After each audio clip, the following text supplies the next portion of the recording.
Bonjour et bienvenue pour cette 53e édition de Un jour un comics. Aujourd'hui on va vous parler de DC Comics à la demande générale parce que vous êtes de plus en plus nombreux à me réclamer du DC Comics. Et aujourd'hui on parle de DC parce qu'il y a un événement qui est sorti et ça a absolument à ne pas rater. C'est la sortie de Dark Knight 3, The Master Race, épisode 1. Alors c'est le troisième volet de la trilogie, ce qu'on appelle une trilogie parce que, pour le moment, parce qu'a priori Frank Miller aura annoncé qu'il voudrait écrire encore un chapitre après. On verra ce que nous dit l'histoire. Donc après le Dark Knight Returns et le Dark Knight Strike Back, très controversé d'ailleurs parce qu'il était vraiment beaucoup moins bon que le premier. Voici DK3, Dark Knight 3. Alors là pour le coup Frank Miller qui est, vous savez, un petit peu affaibli parce qu'il est un petit peu malade, il est beaucoup moins vaillant qu'à l'époque. Il s'est fait aider, enfin c'est surtout DC Comics j'imagine qui lui a imposé des auteurs.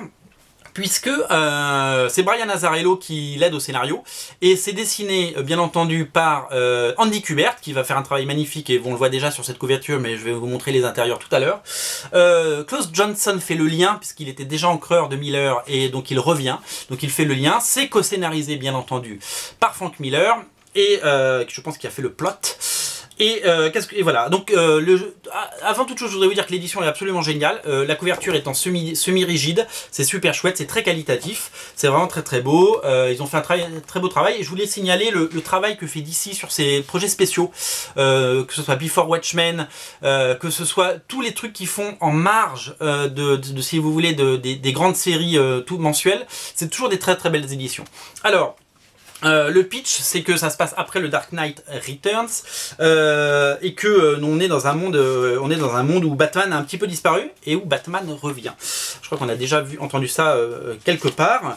Et donc, alors je vais vous montrer des pages avec Batman quand même parce que c'est quand même beaucoup plus chouette. Mais ça ne suit pas que Batman, ça suit, si vous voulez, tout l'univers. Voilà, je vous montre un peu les pages d'Andy Kubert, c'est vraiment très très soigné. Il a fait un très très bon travail. Je pense que c'est le travail d'Andy Kubert qui va rester. Parce qu'Andy Kubert, souvent, il a fait des épisodes ça et là chez DC Comics ou chez Marvel.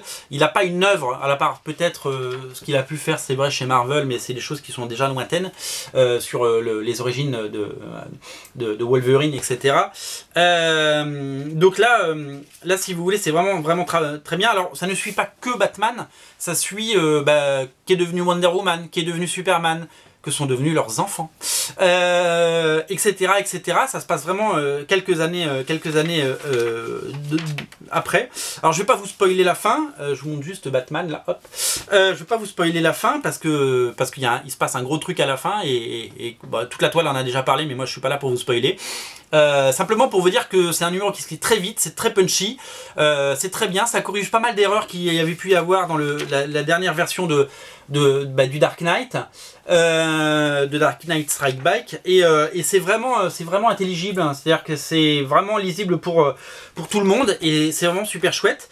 Donc comme je vous l'ai dit, l'édition est vraiment fameuse, le dessin est somptueux, et le petit plus Periglioni, c'est qu'au milieu, on se dit mais qu'est-ce que c'est que ce truc? Il y a un mini comics, et en fait c'est l'idée assez géniale d'ailleurs, l'idée assez géniale de nos amis de DC, c'est de se dire que dans chaque épisode, il y a un mini-comics qui est intégré. Donc c'est un comics plus petit, vous voyez, hop, je vous montre. Hop. C'est un comics qui fait une quinzaine de pages, et c'est sur un héros, et ça se passe dans cet univers du Dark Knight, le Dark Knight Universe.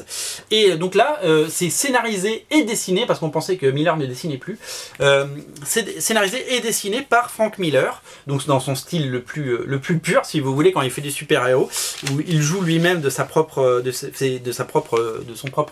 coup de crayon. C'est écrit donc et dessiné par lui, et ça met en vedette le personnage de The Atom, l'Atome. Donc voilà, donc dans chaque... alors je le détache pas bien entendu parce que c'est collector, et dans chaque numéro, si vous voulez, on aura droit à un mini comics comme ça par un très grand auteur. Donc finalement, pour le prix d'un comics qui coûte un peu plus cher que les autres, puisqu'il est à 6 $, donc il doit être aux alentours de 7 € sur originalcomics.fr, si vous voulez, vous avez non pas un comics mais deux comics. Bon, alors ça c'est le premier numéro, on en a pris une tripotée parce qu'on est persuadé que ça va marcher. On a déjà vendu au moins la moitié, donc je suis assez content.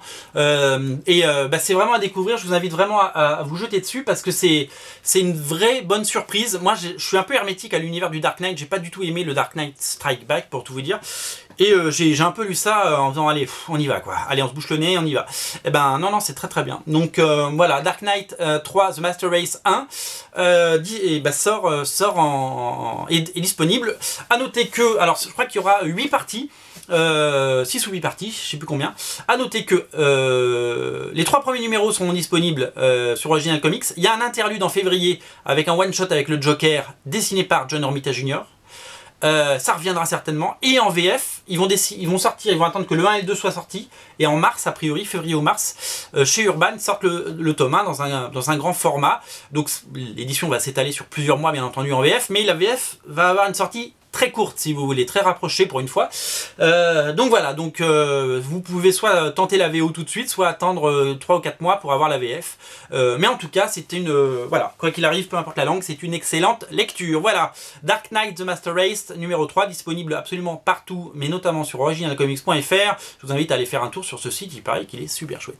Merci, c'était la 53e édition de Un jour un comics. On se retrouve demain pour parler d'un nouveau comics.